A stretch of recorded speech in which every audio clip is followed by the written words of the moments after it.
તો કેમ જો બધા આઈ હોપ બધા મોજે મોજ કરતા છો. તો બધાના હર હર મહાદેવ, જય શ્રી કૃષ્ણ, જય શ્રી રામ ને જય દ્વારકાધીશ. સ્વાગત છે તમારું બધાનું આપણા ગોસ્વામી ફેમિલીમાં અને આપણી યુટ્યુબ ચેનલમાં. તો અત્યારે સવારની અંદર અમારે નીચે સોસાયટીમાં થોડું કામ હતું ને, એટલે ઇલેક્ટ્રિક જીબીનું ડીપી જે રહે એને ચેન્જ કરવાનું છે. તો સવારે 9:30ની લાઇટ ગઈ છે ને આવવાની છે સાંજે 4 વાગે. એટલે આજે ખબર પડી કે મોબાઈલ અને લાઇટ ના હોય ને તો લોકો નવરા પડી જાય એમ, આયુષ્ય વધી જાય લોકોનું. બધા બહાર બેસે વાતચીતો કરે એમ. લાઇટ અને મોબાઈલ ના હોય ને તો બધા જોડે ટાઈમ છે, બહુ જ ટાઈમ છે. એવું નથી કોઈના જોડે ટાઈમ ના હોય, પુષ્કળ ટાઈમ છે. લાઇટ અને મોબાઈલ હોય ને તો જ ટાઈમ હોય. હવે આપણે મોબાઈલ ને લાઇટ ને ક્યાં લેવા દે, ચાર્જિંગ તો કરેલું હોય પણ કેવું ઘરમાં વાઈફાઈ હોય. હવે મોસ્ટલી ઘરમાં વાઈફાઈ થઈ ગયા છે એટલે પેલું રીલ સ્ક્રોલ કરતા હોય ને જોતા હોય એટલે હવે લાઇટ છે ને વાઈફાઈ ચાલુ નથી એટલે કરે શું પછી શું કરે ખબર છે, બેસી જાય ધંધા ઉપર. જો લાઇટ અને મોબાઈલ ના આવે આટલું ફરક પડે.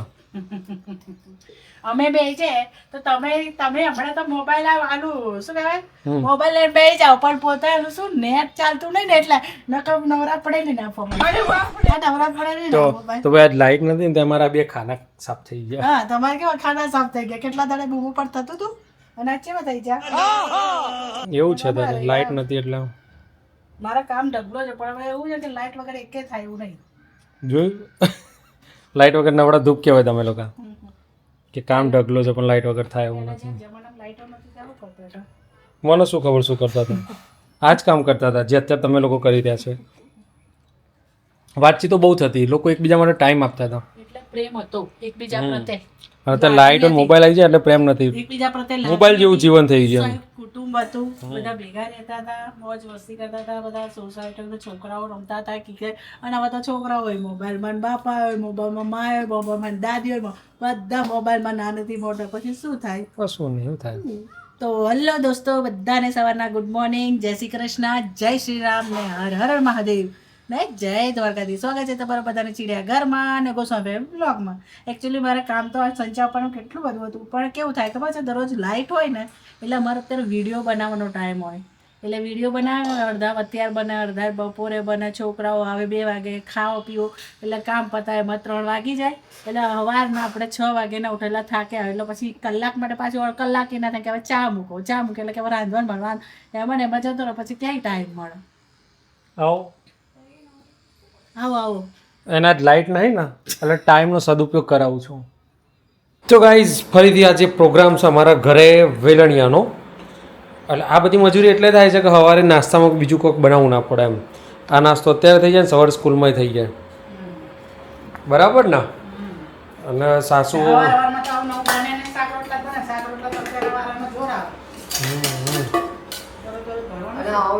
આ થાય ના બસ છોકરા રોજ નવ વસ્તુ લઈ જવાની હોય એક લાઈ ના સ્કૂલમાં. એટલે સાસુઓ બેસી ગયા છે ફરીથી એક વેલણ બે હરખું જ કરતા લાગે છે. ખર્ચ કરીએ છીએ જાડા બહુ થાય છે પણ એ રે જાડા તારા હાથમાં જો આ તો ચાલુ હોય ને તો જે તાણ પાછું થાય ને એવું તાણ જોજો આપણે તો ખબર જ નથી ને તને. હું તો દર વખત જાડા જ ખાઉં. ખાવાનું છે, ખાવા માટે તો ધરતી ઉપર આવ્યા છે આપણે.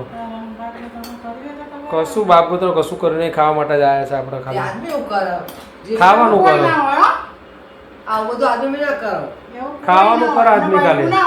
તો એ આદમી પોતાના છોકરા મોટા કરવા ના બધું બહારું બહારું ના હોય એને ને બહારું ના હોય વસ્તુ અત્યારે લખશું. એ પેશન કહેવાય બકા, આપણે એ પેશન નહીં. એ પેશન વાળા જ કરો, પેશન વગર ના કરો. જો બકા દરેકનું ફેશન અલગ અલગ. મારી ફેશન એ છે મને સારું સારું ખાવું ગમે છે, બરાબર. અને જે માથામાં લપેટ્યું છે પાછું ઉતરા નહીં, ધ્યાન રાખજો. માથામાં લપેટીને આવે છે ઉતરા નહીં. કેટલા કે ધોવાનું છે? કેમ કેટલા કે ધોવાનું છે કે કેટલા કે ધોવાનું છે? 7:30 પછી 7:30 પછી એટલે 8 વાગે. 6:30 તો થઈ ગયા, હજી કલાકની વાર છે એમ ને. તમને પહેલા જ કીધું હતું પણ તમને ઊંઘ એટલી બધી આવતી હતી ને ઊંઘ આવતી હોય તો ઊંઘું તો પડે જ ને. એનો એ હું તો કોઈ શું એનો મૂકવાથી મહેંદી વિડીયો બનાવવા બે માં દીકરો બે ઉઈ જાતા ઘરાટા બે ઘોડા વેચીને કે તારે ઘોડા વેચી આપણે આવી જાણ ક્યાં સા વિડીયો બનાવવાનો ટાઈમ જો તમારી મમ્મીએ જાડો બનાવ્યો એ તારું છે તને ધ્યાન નહીં એડા આવે. એડા વાળા તો જો બધા